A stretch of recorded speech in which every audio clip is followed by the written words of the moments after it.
जीवन में हम सभी भागदौड़ में फंसे रहते हैं, कभी पैसे के पीछे, कभी रिश्तों के पीछे, कभी अपनी ही इच्छाओं के पीछे। लेकिन क्या आपने कभी रुककर सोचा है, आप जो खोज रहे हैं क्या वह बाहर है या आपके भीतर? गौतम बुद्ध कहते थे, मन ही सब कुछ है, आप जैसा सोचते हैं वैसे ही बन जाते हैं। यही बौद्ध मनोविज्ञान का असली सार है। अगर आप अपने मन को जीत लेते हैं तो आप पूरे संसार को जीत लेते हैं। एक दिन एक व्यक्ति बुद्ध के पास आया, बहुत क्रोध में, बहुत परेशान। उसने बुद्ध को भला बुरा कहना शुरू कर दिया, लेकिन बुद्ध शांत बैठे रहे, बिल्कुल स्थिर, जैसे ठहरे हुए जल की तरह। शिष्य हैरान थे कि इतना अपमान कोई कैसे सहन कर सकता है। बुद्ध मुस्कुराए और बोले, अगर कोई आपको उपहार दे और आप उसे स्वीकार न करें तो वह उपहार किसके पास रह जाता है? शिष्य बोले, जिसने दिया उसके पास। बुद्ध बोले, ठीक वैसे ही मैं उसके क्रोध को स्वीकार नहीं करता, इसलिए वह क्रोध उसी के पास लौट गया। यह है मन की शक्ति। अगर आप अपना मन नियंत्रित कर लेते हैं तो कोई परिस्थिति, कोई व्यक्ति, कोई अपमान आपको हिला नहीं सकता।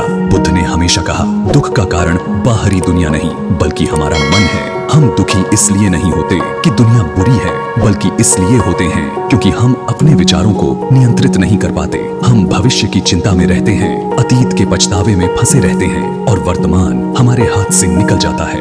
बुद्ध का संदेश बहुत सरल है, वर्तमान में जियो, जागरूक बनो, अपने मन को समझो। जब आप गुस्सा करते हैं तो सबसे पहले आपका ही मन जलता है। जब आप द्वेष रखते हैं तो सबसे पहले आपका ही हृदय भारी होता है। जब आप नकारात्मक सोचते हैं तो सबसे पहले आपकी ही ऊर्जा खत्म होती है। तो समाधान क्या है? बुद्ध कहते हैं, ध्यान करो, अपने मन को देखो, उसे पहचानो। जैसे ही आप अपनी सोच को देखने लगते हैं वह कमजोर होने लगती है और मन अपने आप शांत होने लगता है। अगर आप हर रोज 10 मिनट भी शांत बैठकर अपने विचारों का निरीक्षण करें तो आपका जीवन बदल जाएगा। आप ज्यादा शांत होंगे, ज्यादा समझदार बनेंगे। आपकी भावनाएं आपको नियंत्रित नहीं करेंगी, आप अपनी भावनाओं को नियंत्रित करेंगे। गौतम बुद्ध का पूरा जीवन हमें यह सिखाता है कि दुनिया बदलने की कोशिश मत करो, पहले खुद को बदलो, क्योंकि जैसे ही आपका मन शांत हो जाता है आपकी दुनिया अपने आप सुंदर हो जाती है।